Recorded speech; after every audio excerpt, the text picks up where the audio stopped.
Bonjour, bonjour à tous ceux. Hello, everybody.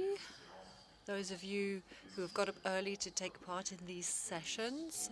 This is when we're quite fresh and available before the heat takes over our ability to think. Living better, living older, in a company like the French society, where living well doesn't necessarily depend on income, where few people have a positive vision of well-being in the future. Most prefer the present, if not the past, and one might wonder whether this theme is the right kind of theme. But when we look at things closer, it really is relevant. Why is that? Well, retiring improves life for many people. Not necessarily for an absolute majority, but for a relative majority of people, whereas it undermines the life of a minority of people. It improves the life of those who were less favored during their active life, rather than those who were more favored during their active life. Now, of course, one of the components is income stability that we have when we retire, and the second component is the idea of health. It's not as good for farmers and workers compared with white-collar workers. However, it does improve more for the first set, farmers and workers who were less favored than white-collar workers and freelancers. However, not everything looks rosy when people retire. The feeling of social usefulness, which is a factor of longevity, does decrease when people retire. Not only when they retire, but it also decreases over the course of aging. However, there is a profession that for whom retiring is a happy event, and that is for teachers, because teachers have the highest replacement rate in French society, and they are among the most active when they retire in their public life and in their associative life. So our session is going to be focusing on the meaning of the change when people retire, and looking at inequalities between pensioners, looking at the economic and social challenges when people retire, and aging for the people concerned, as for society, and the specific challenge of the socialization of people who retire, especially when they're affected by dependency or when they go to a nursing home. So, what does it mean, living better? To deal with this subject, we have a whole panel of people who are well known to the Cercle. So we have Mr. Robert Leblanc, who went to the Polytechnique and who has been a consultant and who has been in the insurance business, and he is currently CEO of Aon France, which suggests a very strong commitment to employers. Then we have Mrs. Magda Tomasina, Director of the National Institute of Demographic Studies. Today, that is what she does, and she has made many brilliant studies and publications. Then we have Mr. Leblanc, who is an engineer with a diverse career in building and construction and in banking. And recently he joined AG2R La Mondiale. Then we have Mrs. Elsa Fornero. And of course, I don't need to introduce her. Without her loyalty to Aix, the rencontre wouldn't be as exciting. Then we so she is a professor at the University of Turin. She was the Minister of Work, of Labour and Social Policies in the Monti government, and worked on the retirement reforms. Then we have Sylvain Rabuel, who has had a long career with Mondiès before joining Club Med, before being one of the main actors of the group, before joining Domusvi and working on the management of the fourth age. Now I'm going to turn towards you, Robert, to ask you, so with respect to the reform bill that is part of the government's plan, tell us about the diversity of situations when it comes to aging. Is that something that allows us to think about a complete reform of the retirement policy and aging? I'd like to start by coming back to the title, Living Better, Living Older. Living better, to be able to live longer. We can only do that if we live well when we're old. If it's just about lasting as long as possible, what's the point? Now, it seems to me that to open this debate, there are three conditions, three obvious conditions: health, money, and support.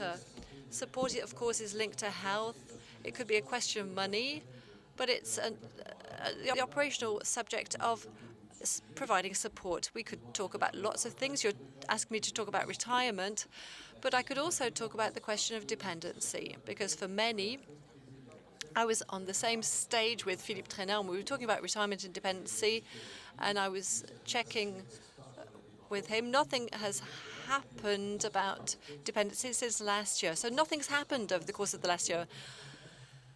And I don't think anything will happen between now and next year. Dependency is about financing. When we address it in the public debate, it's from the point of view of financing. And if we don't have money for many other things, then we're not going to start to finance dependency now. So we're not financing it, but it is an important subject. If we can move forward, it's because we have informal structures. Families just make do so that they can look after their elders. There are commercial solutions that work very well, that have their merits. But, we try and keep our elders at home. We use DIY, neighbors, children. But we can't just reduce everything to the question of financing, because, society is moving on, and even when financing is not following. So coming back to the question of retirement and the question of the reform, we'll see what we can say about it. So in your introduction, you said that we're very unequal in front of this question. When we've used a sledgehammer for many, many years, it's not the same when you retire. When people don't retire because they still like their job, then they don't stop working. So the question of the age of retirement, it's a bit like the question about 35-hour working weeks. There are many situations where we like to set a standard and say that it applies to everybody, but it really depends on each person's needs, each person's career, the needs of whether they need to stop, whether there is a sense of fatigue. So it's all of this whole balance that has to be found. Now, last year we talked about reforms. We looked about the systemic aspects. It's about a points-based system. So it's easy to say. It's difficult to get people to understand. And the systemic side of things, even if I can see the intellectual side of it, I don't really believe it. So we have to delay the age of retirement, because it is a reference. And today, things cannot keep going the way they are. Everybody has to understand that the financial resources that we have when we retire will depend on how many people continue to work. So obviously, we need to think about distribution, but there we are. That's what I would like to say in order to reply to your question. I think it will be difficult to introduce our reforms quickly. Thank you very much, Robert. Magda, Robert's just said that it's perhaps not easy to introduce the reform. But what is the extent of the problem today, especially the demographic problem? Let's talk about figures. Are there any different aspects? You know, we don't have one solution that fits all. Well, first of all, we shouldn't talk about it as a problem. It is good news, you know, that we can live longer. That's something that's a happy thought for everybody. And it's a worldwide phenomenon. The worldwide population is growing older. One person out of six is older than 50. In Europe and the United States, it's 1 out of 4. If we look at the situation in France, the 60-year-olds and over represent 1/4 of the population. And in terms of life expectancy, men have a life expectancy which is 79, for women is 85. However, if we look at life expectancy without any problems, it's 64.1 for women and 60.7 for men. So, you know, we need to think about supporting people who begin to encounter difficulties in their daily life. So there are inequalities between men and women. So women live longer than men, but they are exposed more to problems. Why is that? Well, from a health point of view, women are affected more by chronic diseases, where men are affected more by illnesses that expose them to high mortality risks. And that's what leads to the difference in life expectancy, and that's why women are more affected by disabling illnesses. So professional lives, married lives, the marital status can create differences after the age of 65. So there are inequalities according to sex, but also inequalities depending on socio-professional categories, notably with the populations that have few qualifications, so workers who have a life expectancy that is not as high as the life expectancy of white-collar workers, but also they are more affected by disabilities. And this is something that can be seen as of 55, 65. So this reflects inequalities when it comes to the opportunity of reaching a retirement age, but also we have to take into account the conditions of the living conditions for people when they retire. So there are certain professions that are more exposed to musculoskeletal disorders. We have to look at careers with breaks for workers with few qualifications who are more exposed to anxiety and depression because of the risk of unemployment. There are also family backgrounds, family lives linked to health, with the impact of separations, divorces, and other similar events. So men and women have differences in life expectancy, but also in terms of health problems, and needs are different. Needs are different according to gender. So men require help for domestic tasks, where women need financial help and material help more than men.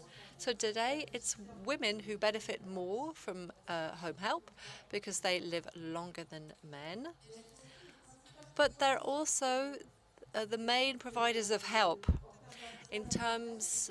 So in the informal system, they help their husband, their parents, and this reinforces this exposure to anxiety and depression, and this exposure to the risks of a loss of autonomy.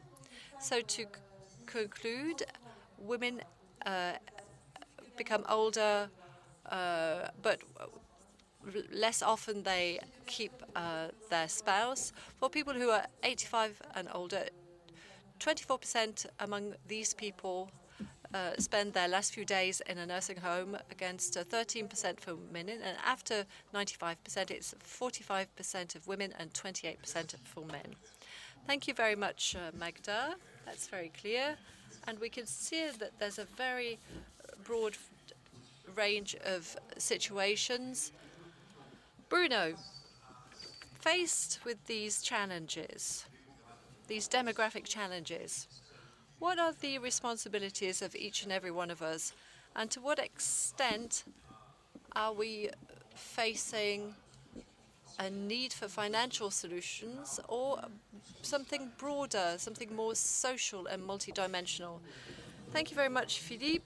Hello, everybody. Perhaps two introductory remarks before I go to the core of the subject. First of all, living better, living older. This is a theme that corresponds to two shared aspirations in this auditorium. It's probably something that everybody wants in the country. So in a country looking for meaning, it should be a highly federating subject, this subject that we're dealing with this morning. The second introductory remark, unlike Hervé, I haven't taken part in the 24 previous editions, but I have taken part in 14. And year after year, we're reducing the time left to speakers from 8 minutes to 7 minutes to 6 minutes, but that's probably because we're specialists and we are used to working against the clock. So the wall of aging is now. Why is that the case? That's because the combination of the fact that we're living longer and we have the baby boom people. In 2022 to 2028, we're going to have between 200 and 252,000 people a year who will be above the age of 75, whereas more recently it was 5 times inferior, about 50,000. The second factor, in 2060, 5 million people in France will be 85. And in that year, 4 million people will be dependent, 2 million between the age of 60 and 80. So when we look at these figures, we have to have the classical reflex. How are we going to finance all of that? And it's a real question. It's a question in a context where we can see that the balances between social regimes are difficult to reach. The general social security regime, if we look at that, thinks that we will go back to a balanced situation between now and 2030. If we look at the track record in terms of keeping to objectives, we're not sure that that's going to be possible. But the idea that I want to develop this morning is that even if, as an insurance person, I'm very much attached to financial balancing of all activities, whether we're talking about health or retirement, I'd like to develop the idea that a financial balance is not necessary for all of the challenges we are facing. Let me share 4 simple ideas. The first is that we've got to come out of this purely financial approach. We need to focus more on concrete solutions, solutions relating to real life, relating to carers, relating to accommodation, so that people can stay at home longer. So we need to move from financial solutions to concrete solutions. Second idea, we need to stop thinking about more means. We need to think about how to use the means that we have that are available. So whatever the activity, today in the public debate, each category is asking for more means. It's true for the hospital, it's true for the police, it's true for the justice system. But when we look at the limits of however much it costs, we won't be getting any more means. We won't be getting any more resources. There isn't any magic money to be found. So are we using the means that we have in the best possible way? So there are 2 rare resources, time and money. And especially when it's public money, it is our duty to make sure that each euro spent or invested is done so wisely with a maximum return. Now, the third idea, and I think that we need to move away from the idea in our country that everything is done in a top-down manner and accept that much can be done in a bottom-up way. So Let me cite an experience that some of you are familiar with. It's an experiment in the Netherlands. Local nurse help. So instead of creating administrative solutions, local solutions were created. So this led to criticism, but the results were interesting. What were they? Well, there was a 40% drop in the overall time devoted to each patient. So people might say it's profitable, but if it's 40% of less time per patient, that at the same time, 30%, there were 30% less requests for hospitalization because local care was better. So it's the Bursac experiment. And there was a drop in hospitalization time for those who had to be hospitalized. So moving away from top-down approaches and moving towards bottom-up approaches. I think, therefore, we've got to look at individual and collective aspects, but move towards new dynamics. Individually, this means prevention, it means training, it means accountability. And just a figure, between 7,000 and 10,000 euros it is necessary to fit a home so that somebody can continue to live at home when they're aging. So it's 1,000 euros a month if you're aging at home. It's 2,000 on average if you're living in a nursing home. So it's much cheaper, therefore, to fit out individual homes. Now, this needs training.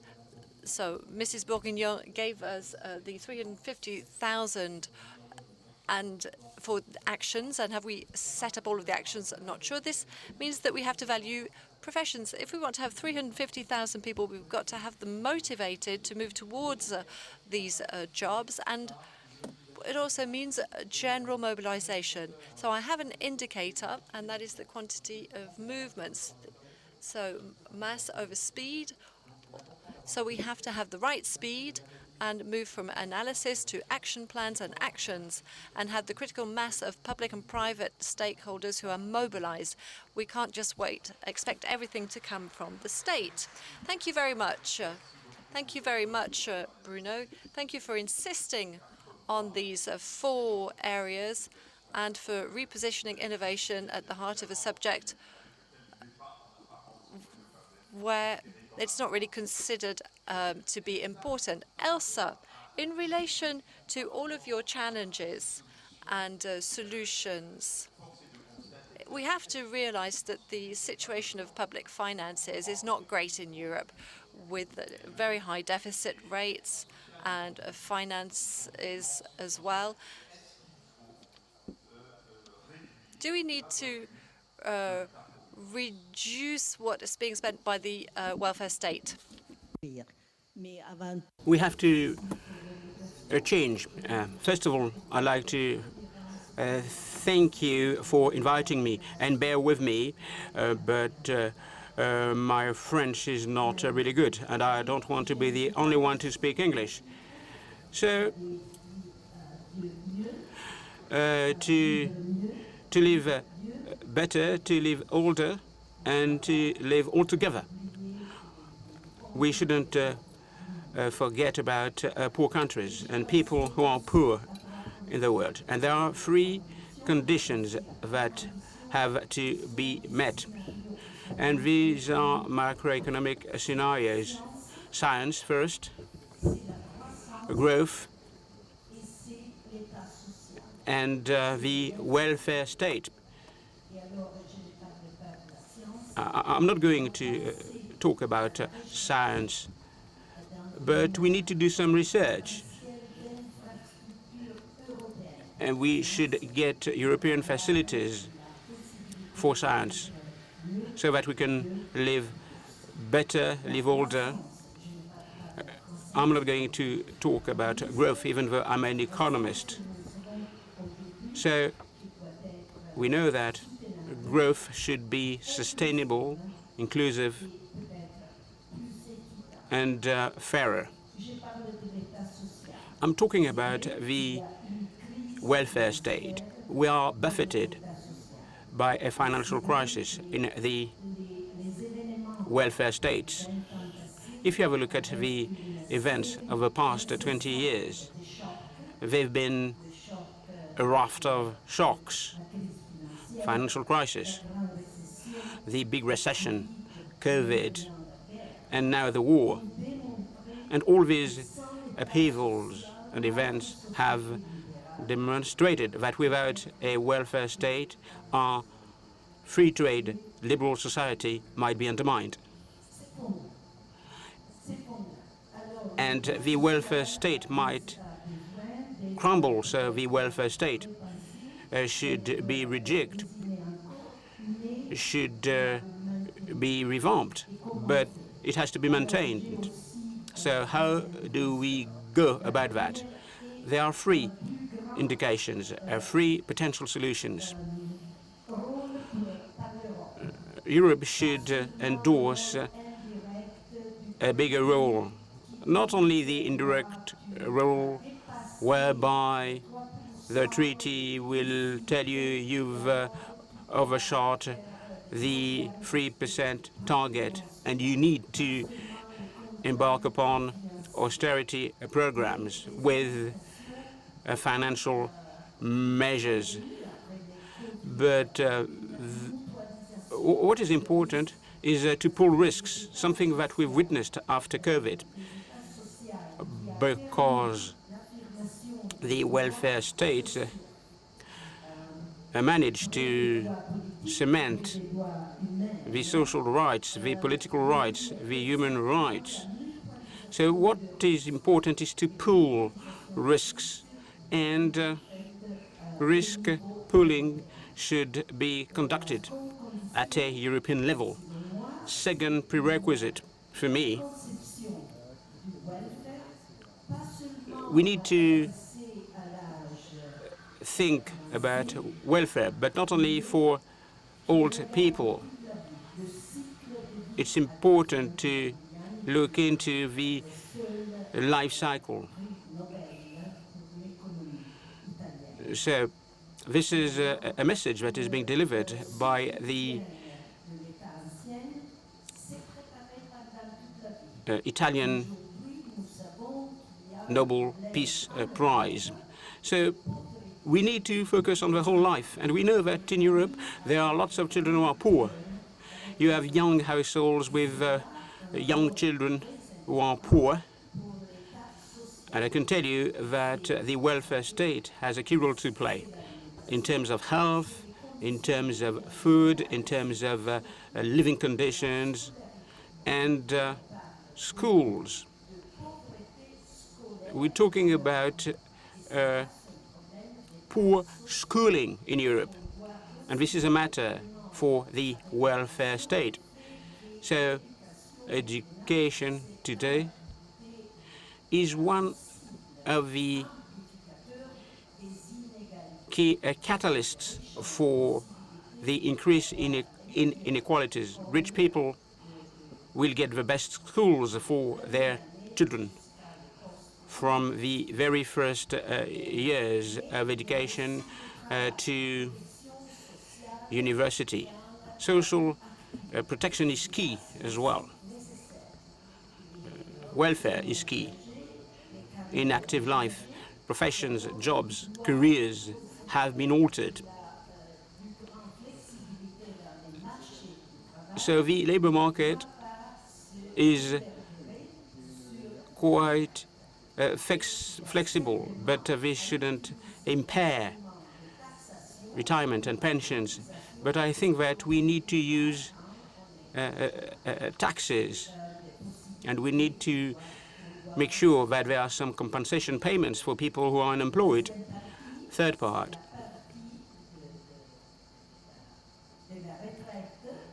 retirement, pensions. We need to be flexible, sustainable flexibility being paid for by the young generations. I think that this is a method that we've used excessively in Europe.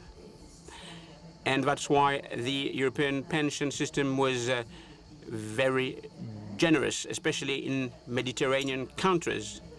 And this was conducive to the high level of debts.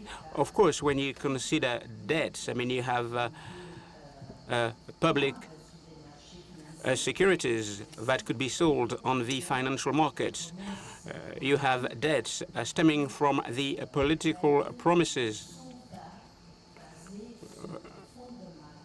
And it is not based on economic foundations and growth and sustainable demography. Thanks a lot, Elsa, for your observations. And so you did apologize to us for not speaking French very well, but you were excellent. You were quite fluent in French. So Bruno and Robert talked about old people staying at home. And this dimension of sociability. So what is important is to have social relations. I mean, how can you achieve that? I mean, should people stay at home? So what about this challenge? What is your take on that? Thanks a lot, Philip. So the different speakers have provided some contributions, and I will talk about field observations. In our group, Demusvi, we are dealing with 100,000 people. 50,000 of them are being hosted in our residences, medical units, and we help 50,000 people at home so we can observe life of old people at home and in nursing homes. So you need to talk about sociability, and you're right to insist on that in order to maintain life quality when you get old. Of course, you have different diseases, you have different pathologies, but the main pathology, the main disease that we need to fight is loneliness, social loneliness. This is a pathology that is being set off when people get old. So social loneliness, being alone, and there are some implications. People feel that they are useless in society. So we need to be concerned about that. And in terms of aging, we need to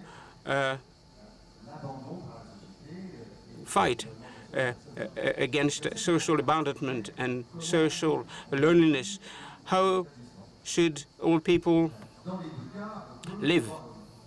At home or in a nursing care? Of course, I mean, there are some people who get old, but they feel happy. There's a sense of fulfillment for some of them, but when people get old, they might be subject to cognitive deficiencies. It means that they are dependent, or they will suffer from diseases and pathologies. So being old and living at home means solitude, loneliness, and you are excluded from society because you feel disabled. So it's very basically when you say that there's an opposition between living at home and living in a nursing care, that's not a good debate. But don't worry, we will get old altogether. So we will get older, but we will be fit for some of us. So it's possible, I mean, to live at home. It is feasible, but what is important is to maintain social relations with people. Conversely, when you are dependent, it's impossible to live at home. And it's better to be in a nursing care unit, nursing homes. So you cannot oppose the two. You need to focus on the different type of people you are targeting. Last observation that I would like to make. Then you need to consider housing. So housing, the type of housing will determine if there will be some social bonds or not. So we need to come up with a new strategy in terms of housing. in terms of accommodations. So it is said that people should live in their home when they get old. It's a fantasy.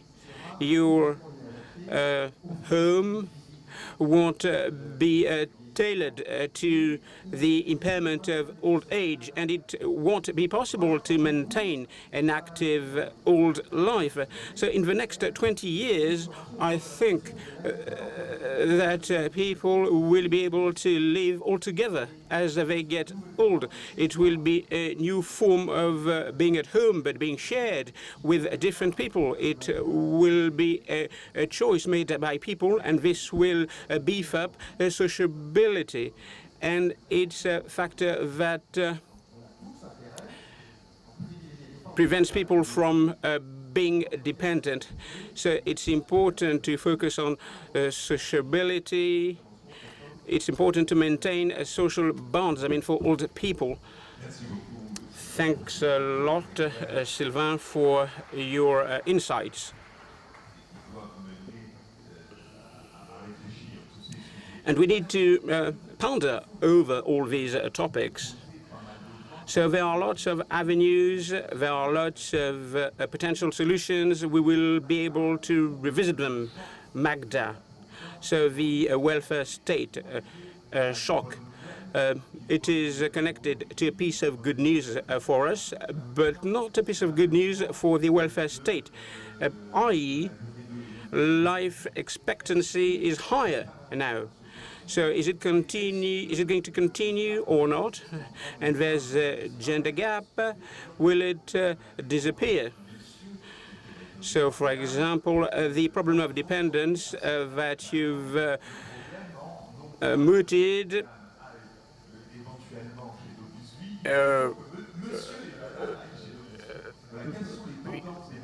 so when you get old, whether you are a man or woman, you would have to go to Dumusvi, the insurance company. So what can you tell us about that? It's very difficult to cast a future-oriented eye on the impact of that. I said that men were exposed to diseases that could be lethal, and women were exposed to chronic diseases that would lead potentially to disabilities. So it's very difficult to make forecasts, but there's a point that I haven't mentioned, a point that is important in terms of future policies.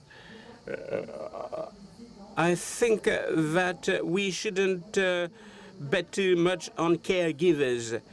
So you will move from 3 generations to 4 generations in families. So the average age of children when their mother died, it was 47 years of age in 1980, 56 years of age in 2019, and 63 years of age in 2070. So remember, I told you that life expectancy without a disability for women was 64 years of age. So when your mother dies, you end up having lots of limitations in daily life. So we shouldn't rely too much on the caregivers, because they will get old as well. So the number of caregivers, 5 million people who are caregivers in France, and in 1 million people in terms of full-time equivalent. So caregivers might end up in difficult health situations. Robert, you talked about retirement. So people work longer, people will retire later. So how can we advocate a solution that is being in line with the different situations? Any recommendation that you could put forward? I think that if I had a recommendation to put forward, I would be part and parcel of the government, and fortunately I don't have any recommendation.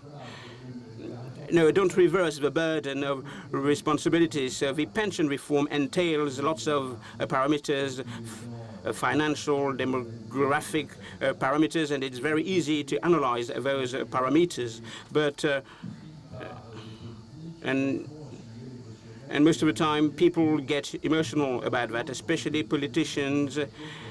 And in fact, they are using that, but they don't manage the problems well. Some reforms have been put forward. They are quite meaningful, but there is some obstruction, and people cannot get their bearings. So obstruction being played out by politicians, and young and people in general don't understand what is at stake. So I don't know what will be the situation in the future. Some situations might be blocked. In some countries, people have made headway. Some politicians have made headway. Maybe in France, I mean, we should invite Italian representatives in order to sort out the problem. So if you consider the political context, I don't think that we can move ahead.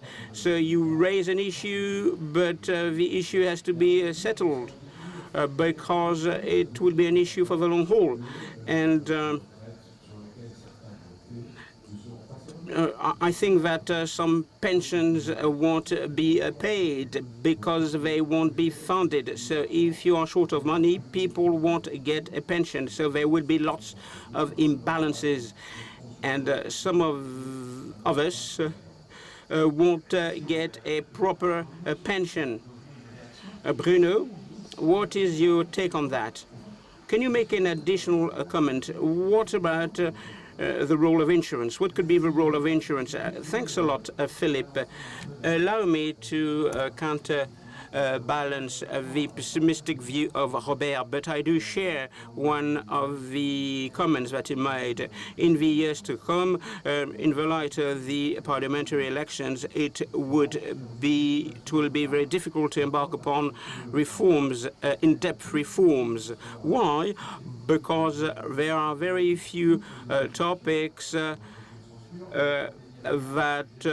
would bring a collective opposition. So the legislative route is quite complex, but we need to think out of the box. For example, the government and civil society should be involved. The government should think about the things that could be done without using the legislative route. And there are many things that we can do on this front. Some financial means are necessary. And of course, you need a finance law. And you can use the 49.3 degree.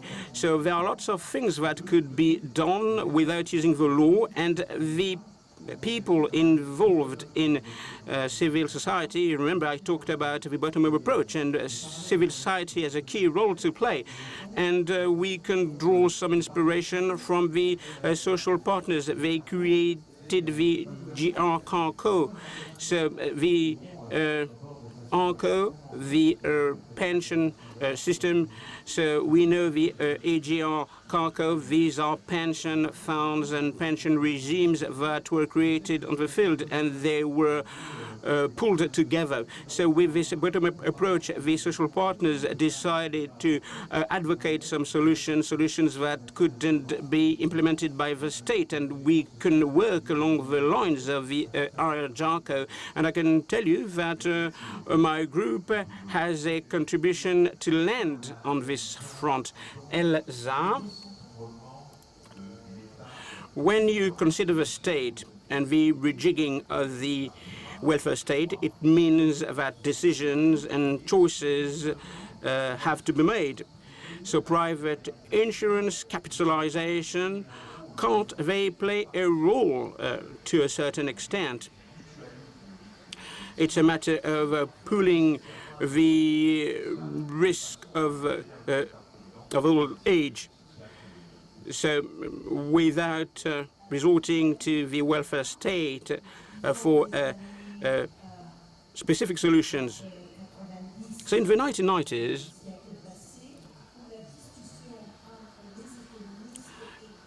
The economists talked about financial capitalization being key regarding the contract between generations. And I think that this debate is over.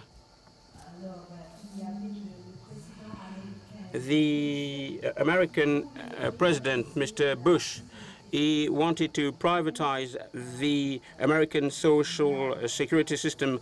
That is quite different to that of Europe, but he didn't manage to do so, or he didn't manage to convince the populations. For him, it was a good idea. He said that the interest rates were 8%, 9% in real times. And he talked about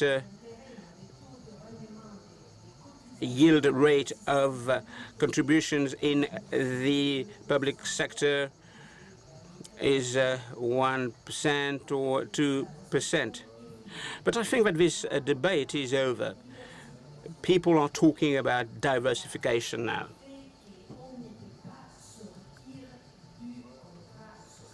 We can't move away from the social contract in terms of self-funded retirement schemes, because young people would have to pay twice for themselves and for the old people. But that's not possible. Some reforms have to be made. It's important to convince young people that there should be a pension reform, but a pension reform that is clear, sustainable, but it's a matter of nurturing trust amongst them. The politicians have said that they will promise a generous retirement, but they are not telling the truth. If you want to get a generous pension, you need to work, and we need to be committed to young people's work. So without work, no creation of wealth, and without creation of wealth, no pension, no retirement. And Elsa published in 1999 a nice book, a kind of reference book on pension funds.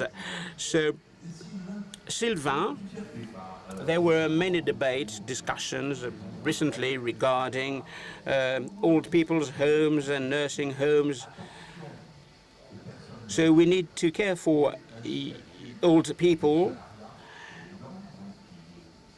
and you have the caregivers with a salaried status, and you have profitability. So how can we reconcile those three dimensions? I mean, thank you for that question, Philip. It's a topical question. It's a topical issue, of course. So for my group, we can reconcile quality of care and economic benefits. They are not antinomic. It means that we can invest, we can innovate, and we can also give good wages to our people, to our employees. But it's not a normal type of activity.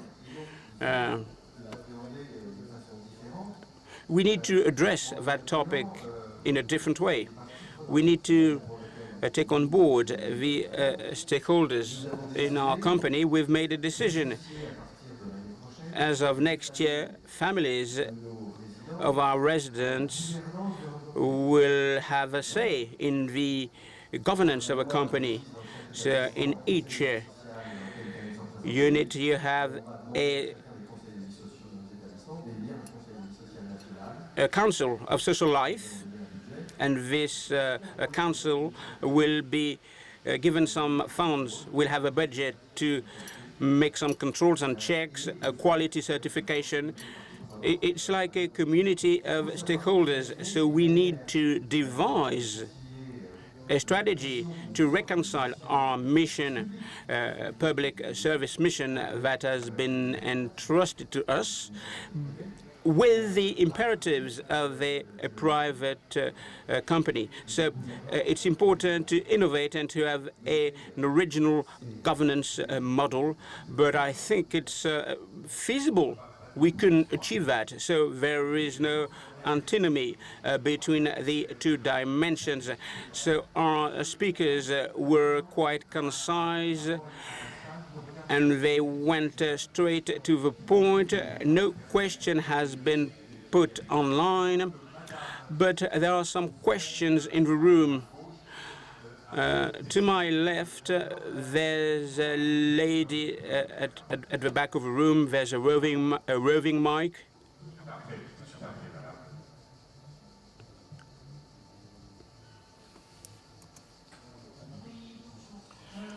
Hi.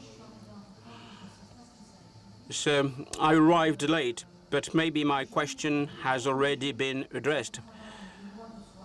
So I couldn't work.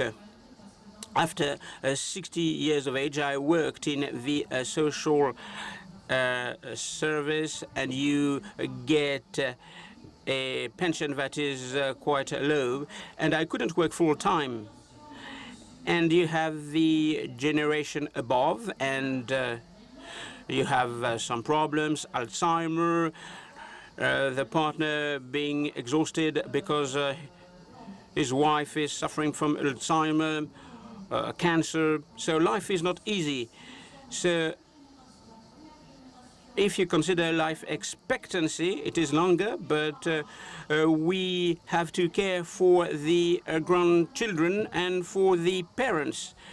And of course, there are some people with different life insurance schemes, with a supplementary pension scheme. So how do we go about that?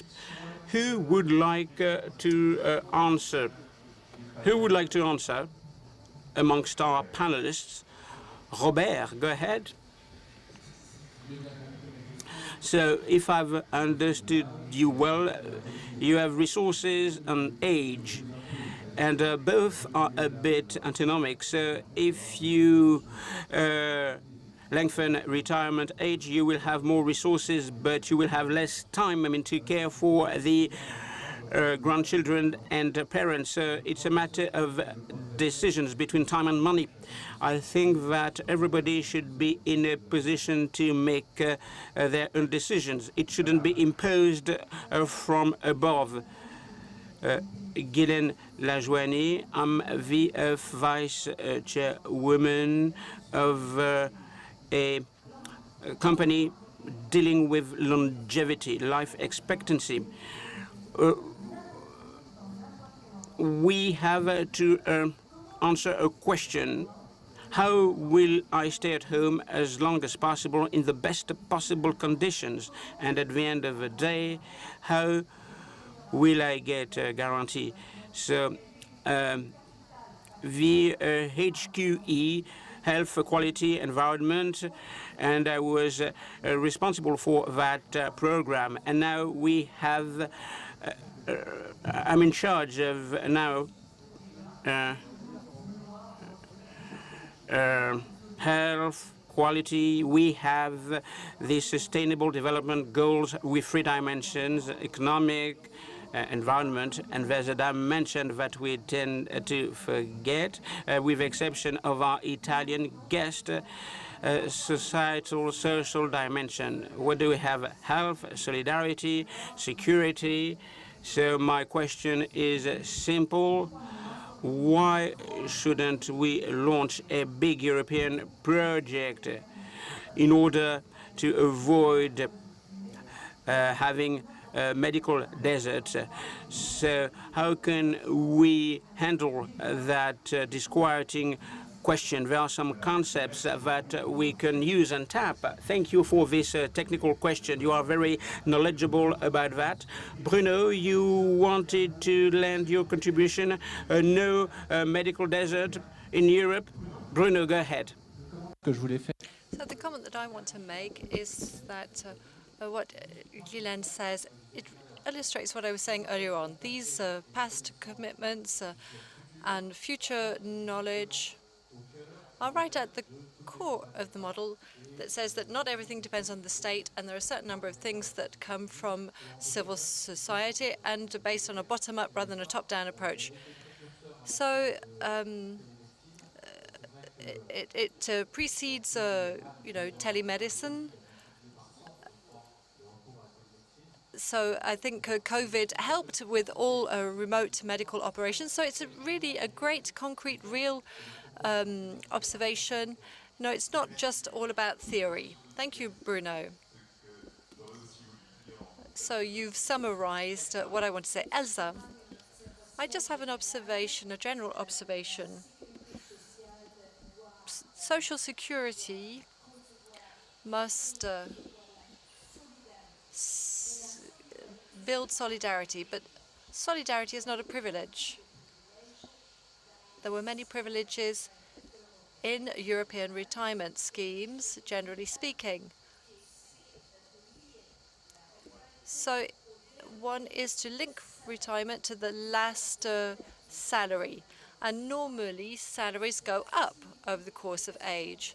So those who earn more have a higher pension, higher than the cost that they paid into the fund.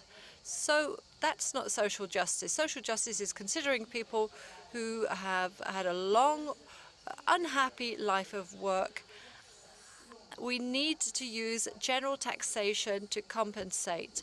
And it's not all about, what people put into the general pension fund, because this could be problematic. But what we need to separate the solidarity from life insurance, social security, and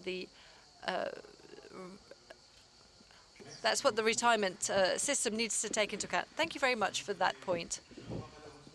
Unfortunately, for those who still had questions, I have to apologize because the organizers are telling me that I have to stop the session. So, ladies and gentlemen, can I ask you to excuse me for this?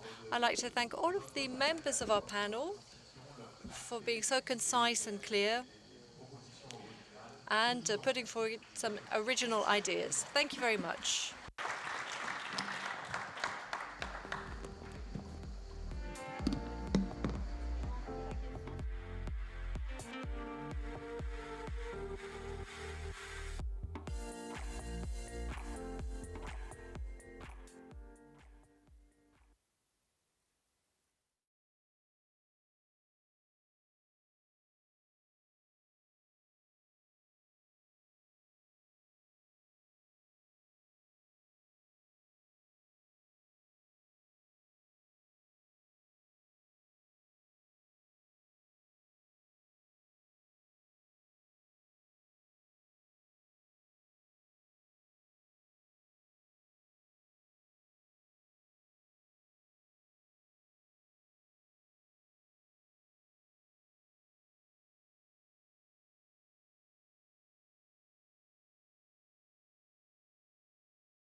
Hello, everyone. Thank you for being with us for this session designed to address the regions. It's a topical topic. It's been the case for many years in France.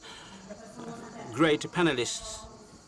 First, Grégoire Saint-Is, President of French Association of Investors in Capital, a member of France Investissement, is the founding president of Next Stage AM, one of the pioneers in capital development. Moreover, he's authored a book, Long Live Industrial Growth. It's about questions and issues that we'll be covering today. Then we have Stéphane Pallez, CEO of La Française des Jeux, the first network of local distribution network in France. Lots of issues having to do with regions. He spent some time in the public sector at the Treasury Division at the Ministry of Economy and Finance as well. And he was close to the French authorities, and he was a counselor, an advisor to many ministries.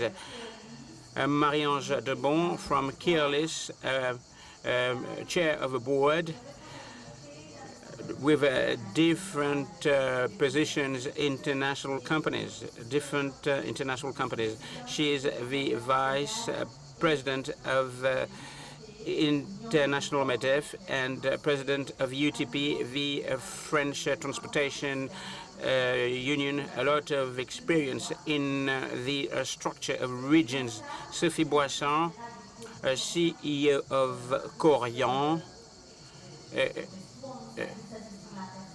a group specializing in care, a group present in France. She is also the president of the Korean Foundation. It was a unit that was created in order to focus on aging populations. And what is important as well is to consider the geographical areas. She worked for SNCF, and I think that she managed to garner a lot of experience across France. Laurence Germain, CEO of Aegis, an engineering company with different businesses, infrastructures, facilities, transportation, water, businesses as well. And he started his career in the public service. He was a public servant with lots of experience in private and public sectors, like the other panelists. Is also the president of the Corporate Council at MEDEF International, a lot of experience in international matters. And Karim El Ainaoui,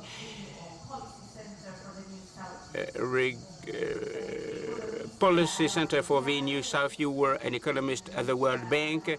You were at the head of economic affairs at the Central Bank of Morocco, and you are the executive president of the New South unit, and you are a dean at the Economic University of Morocco. So we have different panelists. For this session, I will give you some background elements, background information about what we would like to achieve during this session. So, production in France, and like high revenue countries, production is concentrated in metropolises. And at the end of the day, there are regional gaps in terms of employment and jobs. There's a surprising trend, and this gap is bigger than in other neighboring countries. In 2019, in France, before the COVID crisis, there was a 25% gap between the most dynamic region in France and the less dynamic region, a 13-point gap if you consider metropolitan France. So I can tell you that it is a significant gap. And when you have a look at those gaps, there are difficulties in terms of public access to health, problems with social mobility when we look at people at the end of their career. They work in the greater Paris area, and the origin of these individuals is pivotal when it comes to assessing their purchasing power or their income levels. So there are differences. So today we will be touching upon those gaps. What is the origin of these gaps? What is the role of the different stakeholders? So there will be 3 sections as part of this panel discussion. So don't hesitate to put some questions after the presentation given by the different speakers. The first question that I would like to ask to the different panelists: what are the different stakeholders in terms of regions? What is the role of companies versus the role of other stakeholders? Grégoire, go ahead. So, good morning to all of you. I'm delighted to be with you. So, in a nutshell, so next stage, we've been investing in equity for companies and small companies, 25,000 employees in France, and there are 3 main ideas that I would like to moot. First idea, so if you take a step back and if we show some foresight, I can tell you that regions have been forgotten over the past 45 years. So the elites forgot about the territories, and they were sidelined in terms of investments, in terms of industrial and economic matters. You may have read Nicolas Dufour's book. Allow me to put things in perspective. Regarding industrial matters, there's a gap of 5 million jobs between France and Germany on the industrial front. But there's something that we know: when a region is losing out in terms of industrial expertise, the region will be stifled gradually. So this is the first idea that I wanted to moot, and this has to do with our responsibilities. The role of small businesses, the role of very small businesses is key in these regions in terms of jobs, in terms of employment, in terms of industrial expertise, and in terms of know-how. Jean-Pierre Raffarin worked on the industrial clusters, competitiveness clusters, but at the end of the day, there were too many of them. But there was a need for creativity.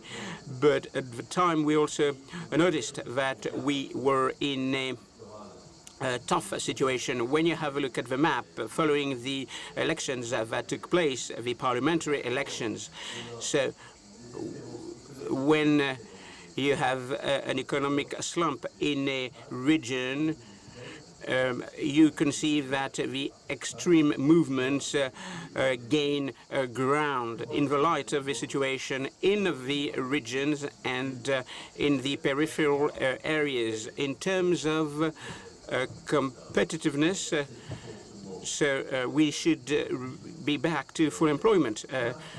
The unemployment rate is 7%, but we need to redeploy and diversify our investments in small businesses and very small companies. Life will be back, and public infrastructures will be able to be revitalized. So these are the 3 ideas that I wanted to share with you. Thank you, Grégoire. Stéphane, I'm not going to introduce Française des Jeux. I think that Française des Jeux is a well-known company.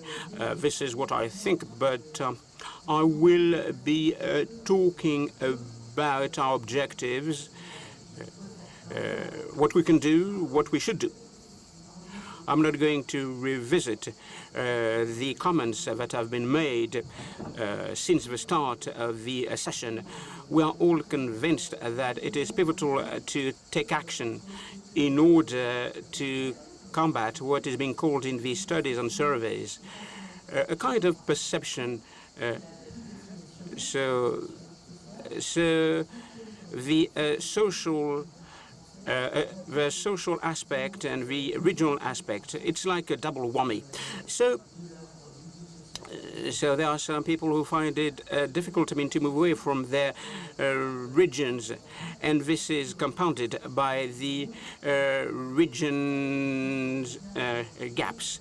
So I think that we've identified the political repercussions. So, of course, in France, we will say that the state needs to take that issue on board. The state is doing a lot of things in France. Of course, things could be done better. Public spending is quite high, so it might not be the solution. And when you look at what the citizens said, they expect a lot from companies, and they are right. So companies, businesses, they have a responsibility to shoulder. And I can tell you that we shoulder our responsibilities. So regional CSR, so we should embed regions as part of the CSR policy. So this is our commitment. We have CSR in our commitments. We have CSR in the purpose of a company. So how do we roll out this commitments to regions? First of all, it's a matter of gauging our impact. So Française des Jeux, at Française des Jeux, you have 2,700 employees, but we gauge our impact, we publish our impact, and we maintain 55,000 jobs in France across France. So we are very proud of that. These are not direct jobs, but these jobs are pivotal in terms of employment and jobs. We have a network. What about our network? 30,000 program, the largest regional network, better than La Poste and other companies, and we have a good relationship with that network. We don't deal with economic matters only with this network. We have some points of sales across France, and we also span rural networks. The business model in rural areas is different to that of city centers or peri-urban areas. So we invest in those points of sale. We create new services with tobacconists, and on the basis of the call for bids that we manage to get, we have a local payment structure being used in 13,000 sales points. If this network is to continue to work, there should be new services. It's a matter of diversification. With this network, we are doing lots of other things, and I will mention two examples. For example, in these points of sale, we can forge bonds, and we can curb the digital divide. So we will fetch people, we will train people so that they can get access to public services and to all the digital services. And I could talk about heritage assets, and this is a driver. When you collect 100 million in order to restore 650 monuments, there's a kind of domino effect in terms of social, economic, and political dimensions. So people will be proud of living in a specific region thanks to the services that we deliver. Grégoire, you wanted to chip in? That's quite impressive. Stefan has mentioned the 30,000 points of sale. So in the regions, it's a source of hope. And these points of sale are pivotal, but they will be efficient if there are some private and industrial jobs in those regions.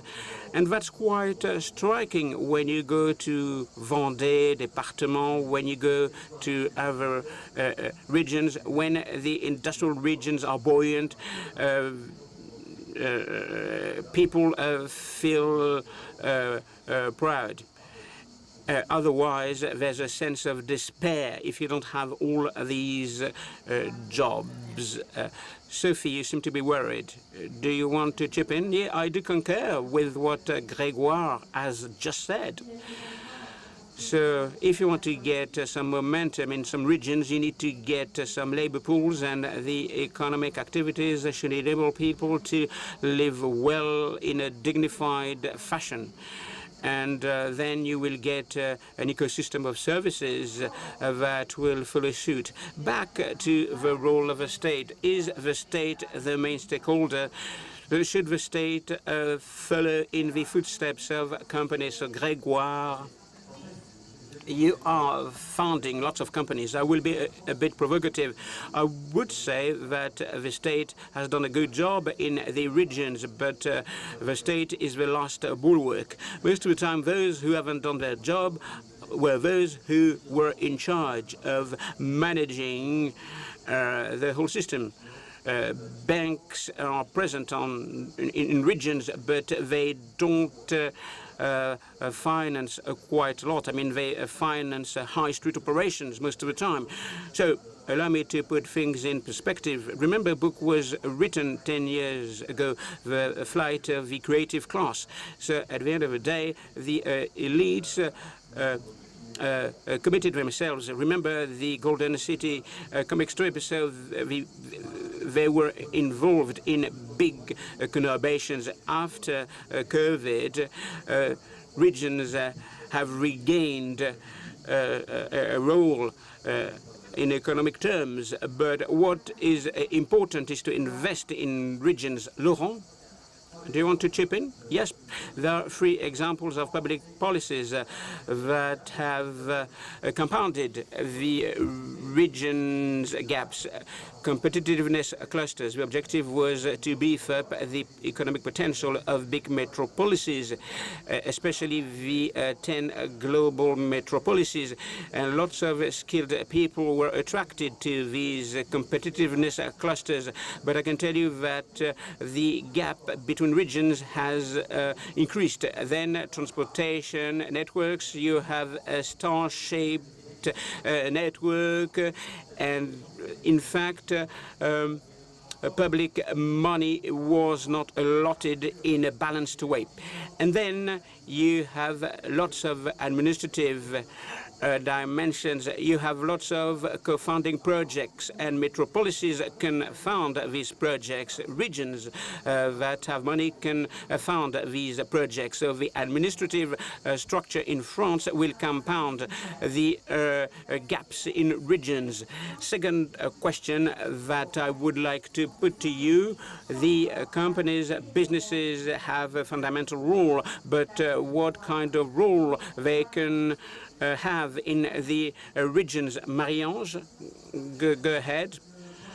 So I do agree with Keolis. So we have a twofold role in the regions. We are a big employer. Keolis, 30,000 employees in France. So if you have a look at our positions, we are present in the metro network, in the bus network, in the train networks, and these jobs cannot be offshored. And we can welcome people who haven't followed an academic background. So we train people, we recruit on a permanent basis. So at Keolis, we can be instrumental in the creation of an ecosystem. There's another dimension as well. As Laurent said, transportation is key. A region can have lots of activities if the transportation network works. So transportation plays a key role because you have some areas that are landlocked, and if you have a good transportation network, you can curb this phenomenon. You have also lots of traffic jams, and without a good transportation system, you can't get a job. So we've conducted some surveys whereby 50% of people looking for a job gave up a job because there was not a transportation network that was available. So the transport network is key. The most virtuous transportation system is the public transport system. It is quite affordable. So it's important to have some infrastructures and facilities that will alleviate congestion, traffic jams, especially if a region is to develop itself. So Achilles plays a key role in the economic activities, and we have a versatile approach, nurturing professional mobility. So what is important for people is to get different career paths, and that's possible through the transportation system. So I can tell you that this is a tool that we can't do without. So in the past, France was centralized, but now we have a more decentralized pattern. But the state is still involved with some funding, and the regulatory framework is key if you want the transportation system to further. We know that transportation offer will create demand. So it's important to have the supply side. So in the most peripheral areas, it is said that people should give up their cars, but you need to get a transportation system. But for some people who have 2 cars or 1 car, and there are many of these people, but in Paris it's different. In the regions, we should enable people to give up the use of their cars. Transportation is important, and health as well. Sophie, back to your question, what is the role of companies and business in the regions? Regarding my company, there's a threefold objective to provide an essential service: health, medical services, and we have to make sure that people can stay at home when they are ill. And this is the very nature of our business activity. We need to be an employer, but we need to train our employees, and we need to focus on the local ecosystem. And there's a third role. We want to make sure that the local economy thrives. And we have lots of SMEs in Korea, 25,000 people, 400 health structures specialized in old people's homes, home care services, a raft of activities designed to protect fragile people, to help patients suffering from chronic diseases. And we focus on rural areas, on constituencies in Paris, and we want to make sure that we can provide the essential services of life.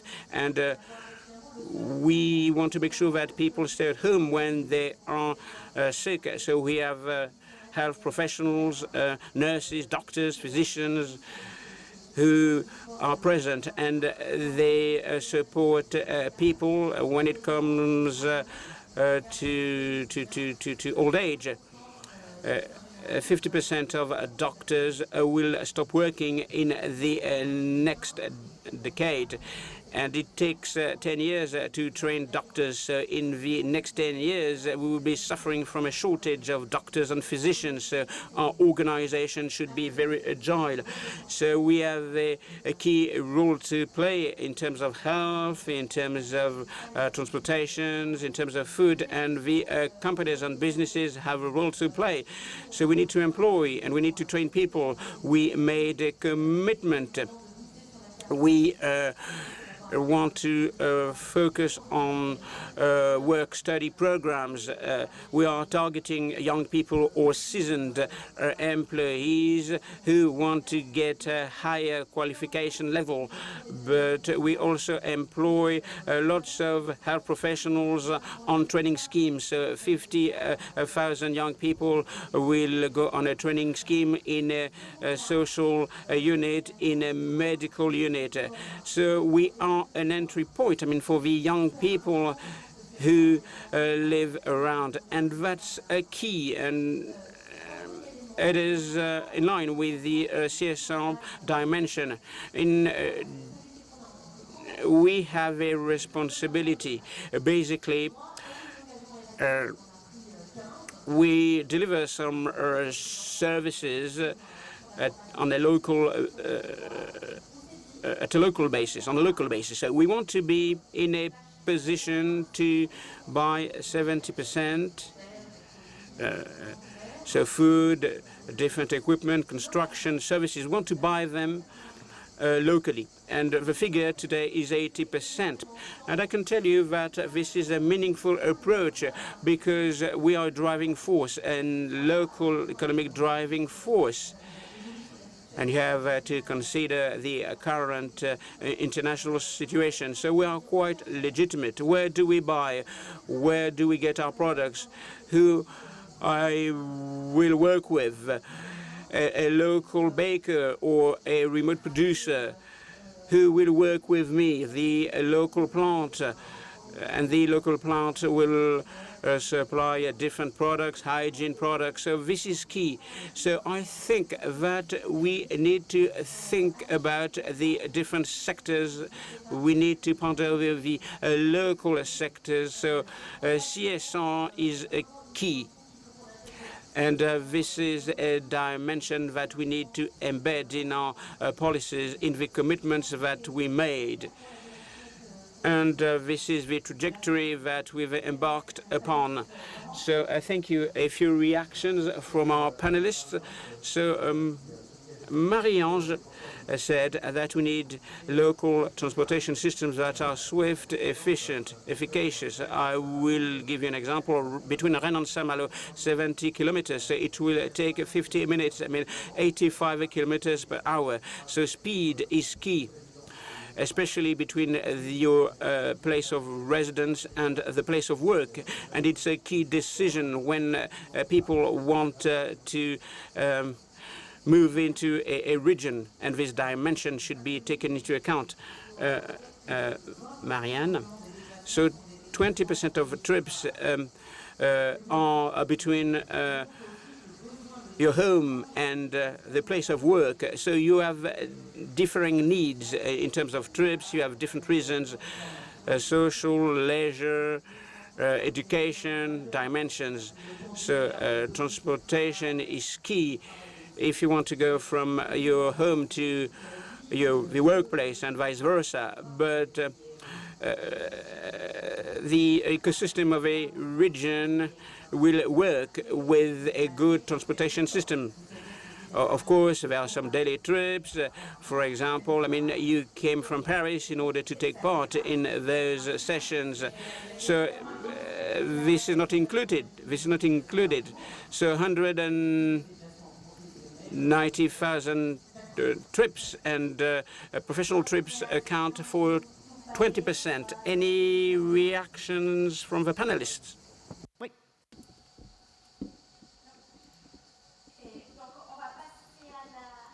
So we're going to move on to the third question. Laurent, I'm going to let you begin. We're going to perhaps ask broader questions. The role of the environment, or the importance of the environment in these local area related questions. So what about experience elsewhere? The international scene, for example, or what happens in other countries? So if we look at things from an international point of view and we think about 2050, the trends are going to grow. The population will increase by over 2 billion. Where is the population going to go? It's going to go in the main urban centers because the rate of urban development will go from 50 to 75%. So the challenge is huge if we don't do anything about it. First of all, the local area divide will be accentuated, and then there will be the carbon question that will become worse because most carbon emissions are in cities. So what do we do about this? Well, in cities, we need to continue to make transport more fluid, but we need to offer services as well that make it possible to reduce emissions. This is what Aegis is doing in many services, the technology for smart parking, no emissions zones, for example, for lower carbon transport. So at world level, there are three main things. First of all, we need to work on digital networks. To reduce the local area divide, we need to use digital networks, especially the 4G network. When we compare things across the world, Germany won 6 billion euros, 5 billion were recycled to cover rural areas that weren't very well covered by the 5G network. That's creative, and that's why companies set up or stay in local areas, in rural local areas. The second aspect concerns transport, fast daily transport between average-sized cities. And there, the example is the north of Italy, where, thanks to the Pendolino, the travel times between small and medium-sized cities has been reduced. People, therefore, don't necessarily set up shop in big metropolises. And the third aspect, when we think about electric charging stations, we mustn't forget about rural areas. Otherwise, the qualified populations who can buy electric vehicles will stay in big cities because the transport infrastructure will be better adapted to their individual choices. Thank you very much. Karim, give us a different point of view. Hello, everybody. Very happy to be with you. I would like to start with the starting point. If we're talking about this subject, it's because there's a problem to begin with. And fundamentally, it's a political question. We've got very centralized states versus periphery. France is a specific case. Not all countries are centralized countries. It really depends on history.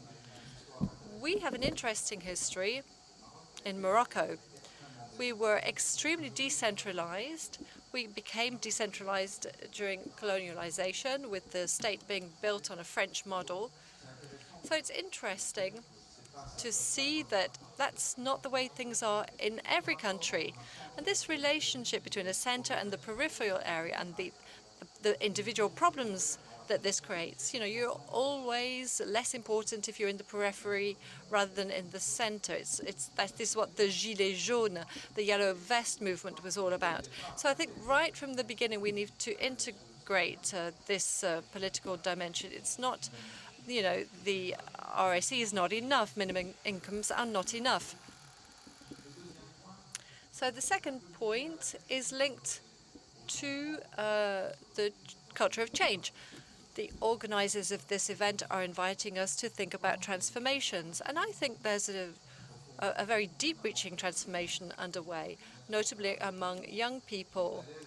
Young people are comfortable in distributed organizations rather than centralized organizations. This can be seen at different levels. We've got the role of digital technology that is important when it comes to young people. So they're happy about something that's more chaotic. They accept chaos. Former empires were used to chaos. There were confines. You know, you couldn't control everything, and that didn't worry people. So from my point of view, in countries like France, but also Morocco and elsewhere in Africa, there's this brilliant opportunity with digital technology to work in a more distributed manner. And this means, you know, trusting decentralized organizations. Isn't there some kind of barrier when it comes to financing, though? You know, if you're decentralizing and not having some kind of a center that you refer to. So it's a political combat that has to be led.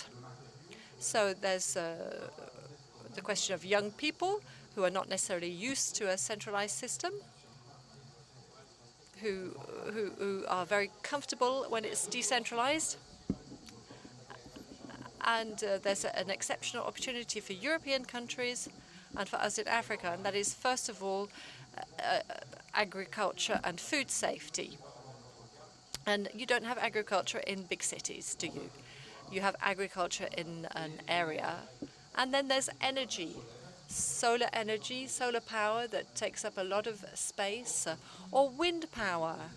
Or maybe the benefits need to be localized so that there isn't a rejection, so that, then these energies are not seen like offshore industries that are drawing benefits from the centers.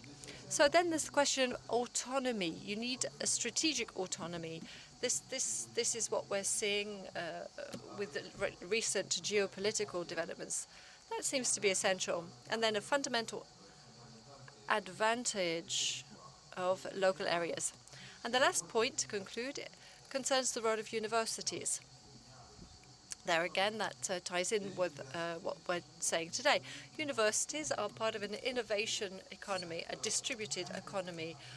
They are essential stakeholders of local areas wherever they are, and they are spread out across countries. They're essential stakeholders with the third sector, with civil society, and they help with integration. No, it's about providing top quality students for the world market, but we need, of course, universities to fulfill local needs as well. You know, your income comes from a whole career, but what you need in a local area is based on perhaps different criteria. Thank you, Karim. So any reactions from the other speakers? I'd just like to come back to what Karim was saying. He underlined a very important element, which is the importance of agriculture in the balance of local areas. In France, we've gone from 1.5 million to less than 400,000 today. Nobody talks about them, and yet it's the biggest, retirement scheme, the biggest problem that we have. Agricultural activity is a huge topic. Thank you. But we do have technological progress in agriculture. So farmers don't produce the same amounts today. So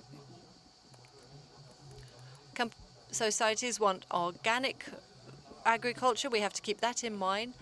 And we're not talking very much about integration, notably following COVID. You know, we weren't able to produce masks because it wasn't profitable. It's not profitable.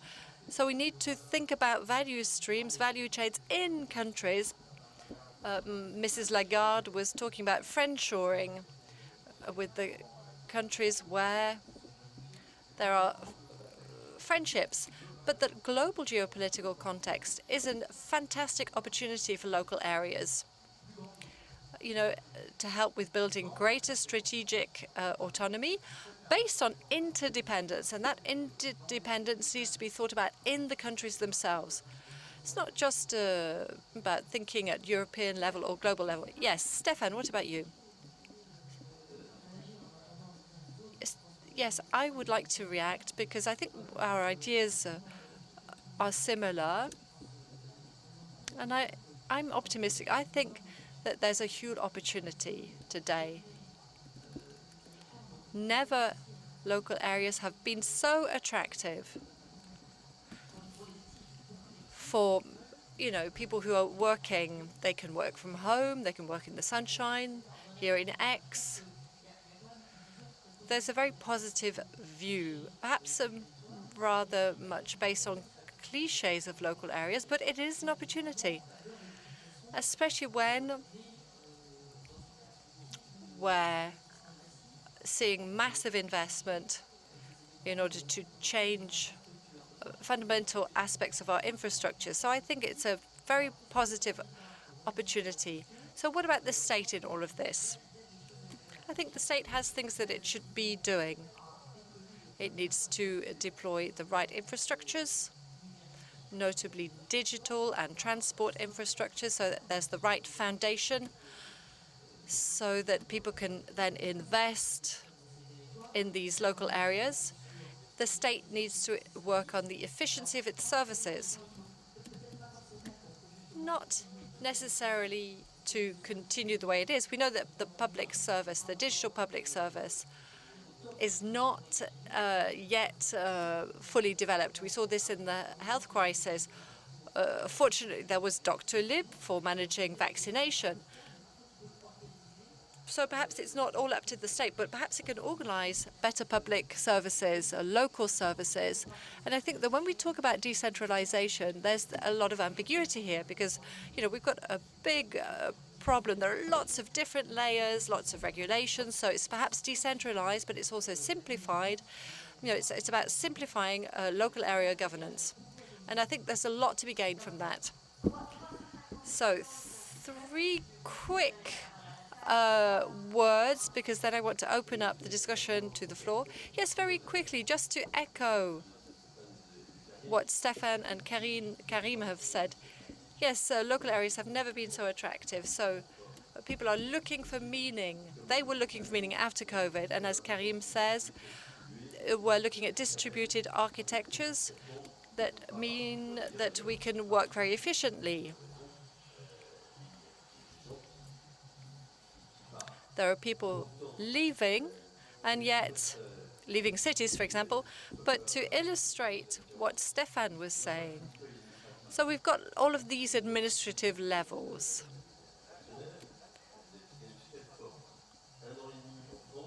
So sometimes it takes a year and a half for a company to find a site to set up shop in.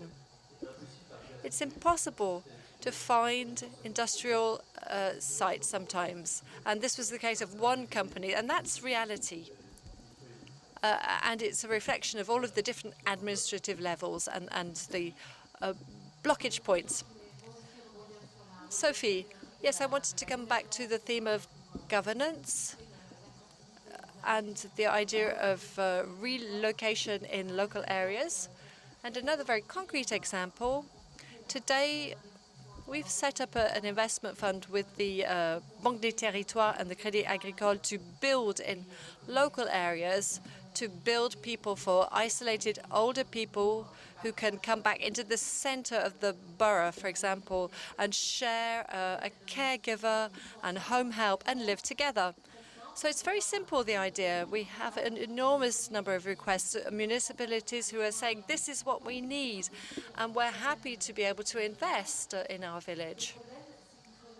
The problem is that we need authorization from the county council to authorize the sharing of the home help, for example. And we find ourselves in absolutely mad situations.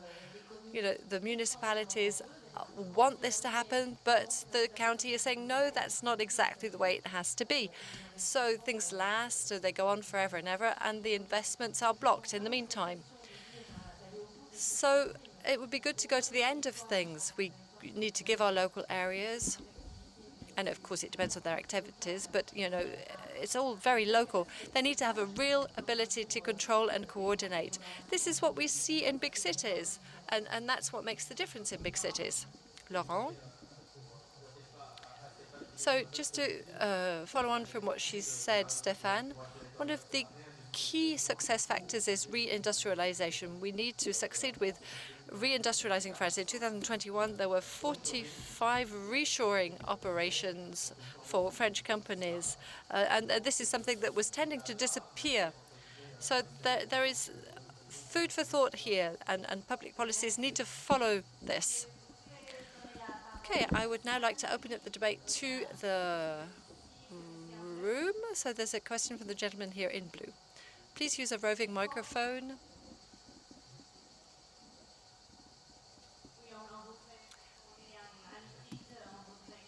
So, yes, let's just wait for the microphone, please.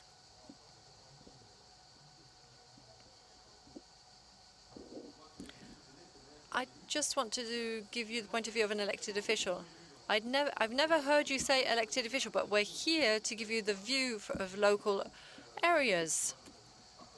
So I agree with everything that's been said, but we all need to work together.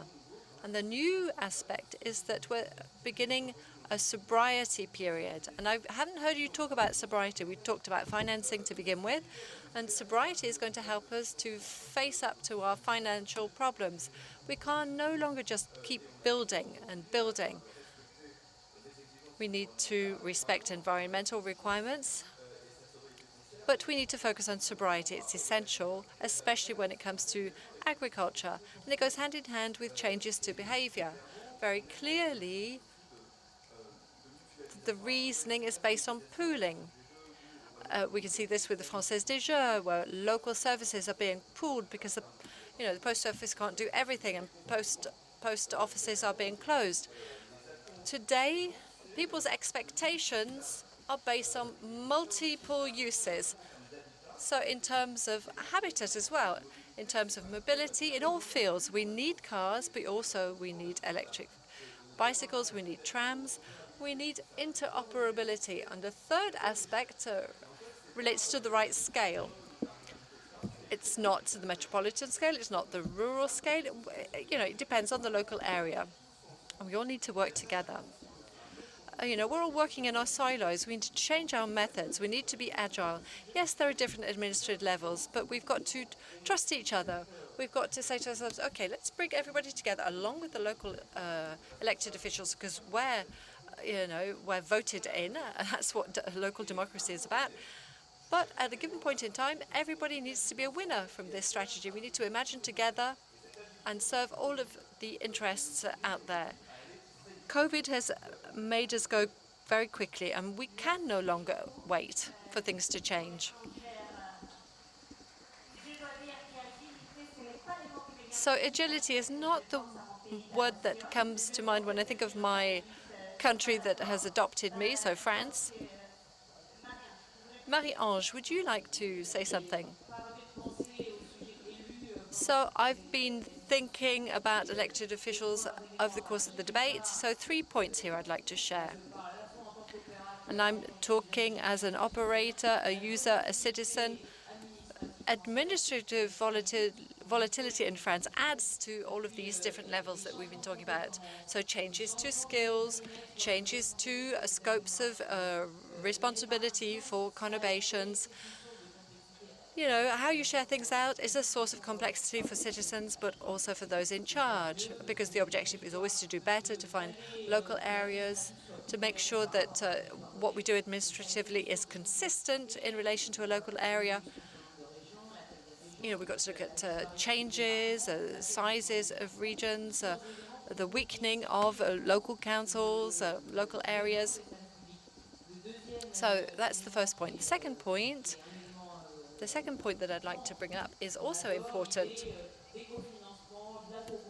We looked at the idea of eco-financing, eco-construction, and getting around the table to talk about this with local authorities, talking about rates, tickets being sold by local authorities in a very fluid way without any seams for citizens.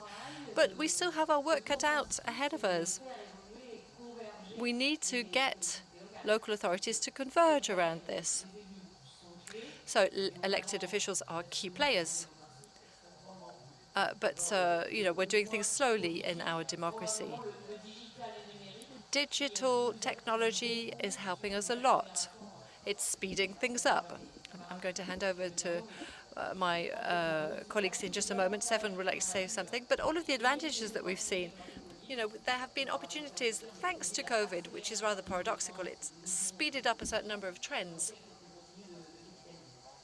And we need to continue to capitalize on those. So we're going to take other questions. Yes, sobriety, that's a very important question. Land sobriety, especially in large metropolitan areas. it's an opportunity for developing medium-sized cities or small cities. We need to have dialogue. We need to focus on the right scales, and we need to think about mobility. So it's at regional level that you have the right skills. That's why we need to have the dialogue about transport, what needs to be done, especially fast, efficient train lines between cities. Thank you, Laurent. We had a question somewhere else in the room. Yes, hello. I'm a director of a company. I have a question about how companies can collaborate to strengthen local actions. We talk lots about commuting, but what about transport for older people? Mobility is key for them, especially when we talk about health problems and aging populations. So how can we set up collaboration? What kind of new uses can we have for a private network? What are the solutions that can be provided? And, lots of other questions like this. How, at the end of the day, can we work at a local area level between companies in order to improve this situation? Thank you. Sophie. I'd like to answer this question. It's very interesting. Let me tell you about an initiative that took place during the Yellow Vest movement. We have a group of 35 companies representing 12% of employment in France, all sectors included. So before we decided to work at a local authority level. So the idea, it's what you were saying. The idea was to say, okay, let's pool our efforts, let's pool our actions when it comes to recruitment. So we do pooled recruitment actions in terms of access to essential services as well, or in terms of purchasing, inclusive local purchasing.